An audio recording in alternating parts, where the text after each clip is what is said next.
Camp Point and Brown County meeting for the second time this season, this time in the second round of the playoffs. Central took the first matchup 27-6, first possession for Central, and they would waste no time here. QB Kale Neatcamp is going to keep it, tightrope the sidelines, and sprint all the way to the end zone for the 71-yard touchdown to put the Panthers up 8-0 after the 2 points. Brown County looking to respond on offense, but the Panthers defense would say no to that as Briggs Witzkirchen meeting the Hornets at the line, forcing a punt. Next possession for Camp Point, though, the Hornets would strip it away from Curtis Rigg, and Bo Little would fall on it to give the ball back to Brown County. Hornets trying to capitalize, and QB Vince Little would do his best to do so, scampering to the left on the keeper for the first down. Camp Point would respond, though, as it would be Colin Bachhold meeting Eli Staten in the backfield for the loss of yards. Later on, fourth down now for Brown County. Hornets go to the air, and it would be the little-to-little connection. Vince finds Bo to set up first and goal for Brown County, and a couple of plays later, it would be Trey Fullerton cruising into the end zone for the touchdown to help tie the game at 8 apiece after the 2 points. And now on the defensive side, it would be Fullerton coming up huge, getting to Curtis Rigg for the loss of yards.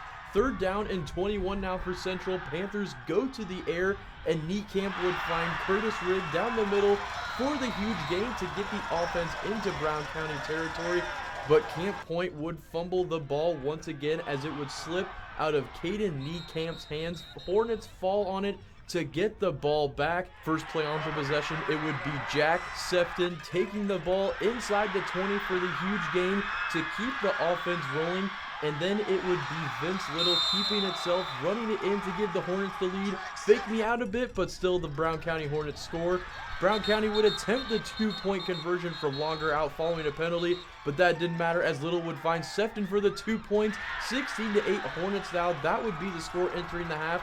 Rain becoming more of a factor in the second half, and you'll see it here as Jack Sefton forces another Panther fumble. Hornets scoop it up for their third fumble recovery of the day. Central would force a punt on the drive, however, back on offense now. Central looking for some answer here, and Jasper Flesner would give them one with a first down. And then next play would be Zach Weir running it up the gut, getting another first down. Brown County would answer, though, on this big tackle by Micah Henry, which would force a fourth down, and it would be the Hornets forcing another turnover, this time on downs, to get the ball back. Central would get the ball back later, looking like they would punt, but they instead fake it. Neatcamp would throw an interception, however, which would be caught by Michael Cassing, would run it into the end zone, but a block in the back would negate that touchdown.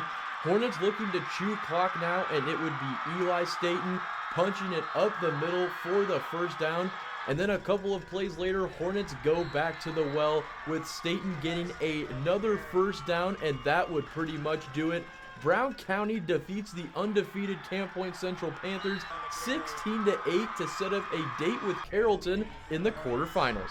Very athletic, and I think we kind of learned, hey, we can't just rely on our athleticism. We got to do the right things, take advantage of some stuff, kind of learn the game of football a little bit better. And each and every week we've continued to get better, and we played really well today. Coach told us we're gonna be tired in the fourth quarter, and we were all tired, and it was a dogfight. But right now you can't feel any of the hurt, any of the soreness. It just feels great, feels awesome.